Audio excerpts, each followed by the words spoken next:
Bismillahirrahmanirrahim. Assalamualaikum warahmatullahi wabarakatuh. Halo anak-anak, bertemu lagi dengan Bu Fauzia. Bagaimana kabar kalian hari ini? Semoga tetap sehat dan terhindar dari segala penyakit ya. Amin. Baik, sekarang kita lanjut ke pembelajaran hari ini. Jangan lupa tetap semangat, rajin belajar, pantang menyerah.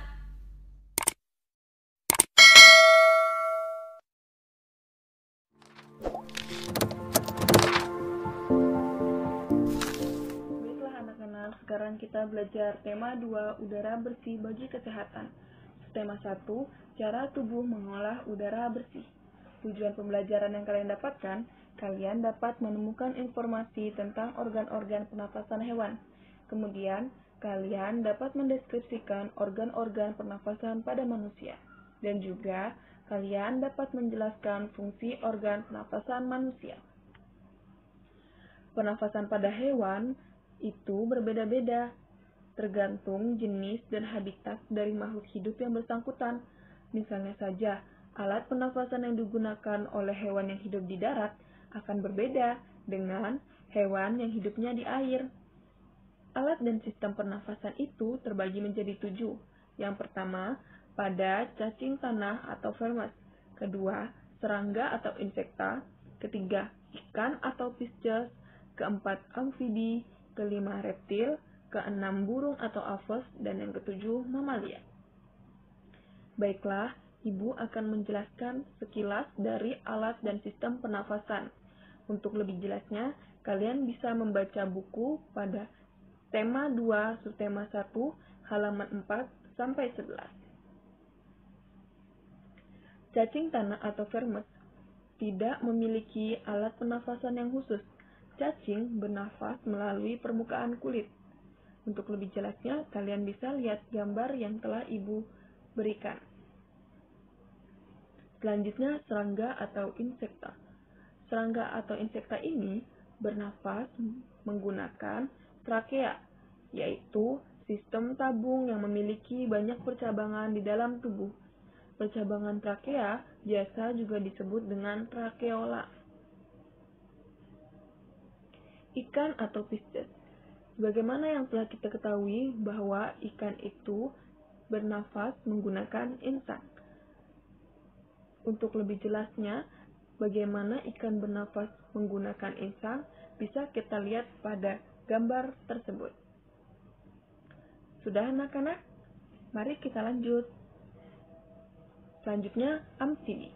Contoh dari hewan amfibi ini yaitu katak.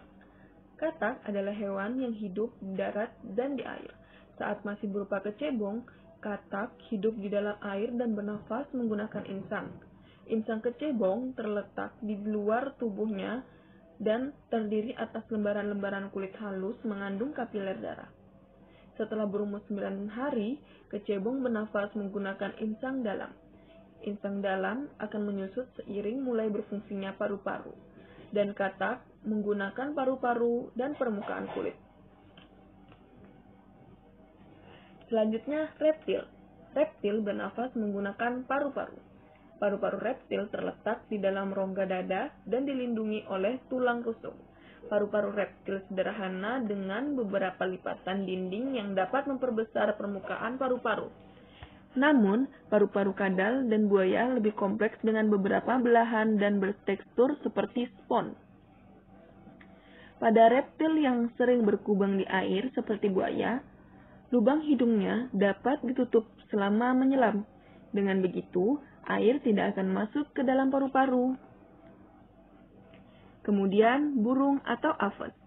Burung bernafas dengan sepasang paru-paru. Paru-paru burung terletak di dalam rongga dada. Udara yang mengandung oksigen masuk melalui lubang hidung pada pangkal paru sebelah atas. Selanjutnya, udara masuk ke pembuluh udara yang disebut dengan trakea. Dari trakea, udara sebagian masuk ke paru-paru dan sebagian lagi masuk ke kantong udara. Yang terakhir yaitu mamalia.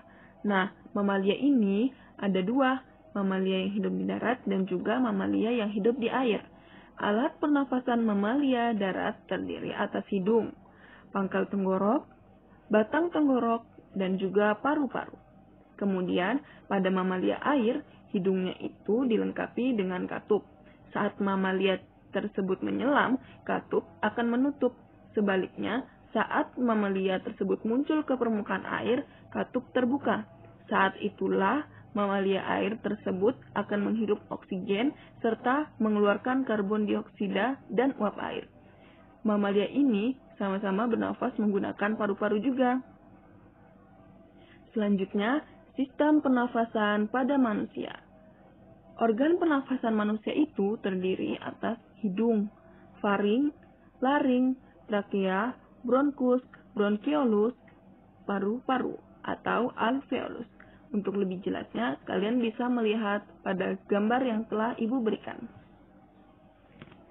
Udara masuk ke dalam tubuh melalui lubang hidung, lalu masuk ke dalam batang tenggorokan.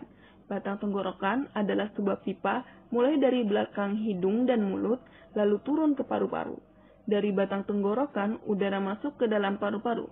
Di dalam paru-paru, oksigen terserap ke dalam pembuluh darah halus. Sebaliknya, gas karbon dioksida dari pembuluh darah masuk ke dalam paru-paru dan selanjutnya dibuang saat kita menghembuskan nafas. Nah, pada gambar di bawah ini, yaitu terdapat bagian-bagian yang ada pada paru-paru. Baik anak-anak, cukup sekian dari Ibu. Semoga bermanfaat. Alhamdulillah, pembelajaran hari ini sudah selesai. Semoga pembelajaran hari ini dapat kalian pahami dan bermanfaat untuk kalian semua ya. Cukup sekian dari Ibu. Wassalamualaikum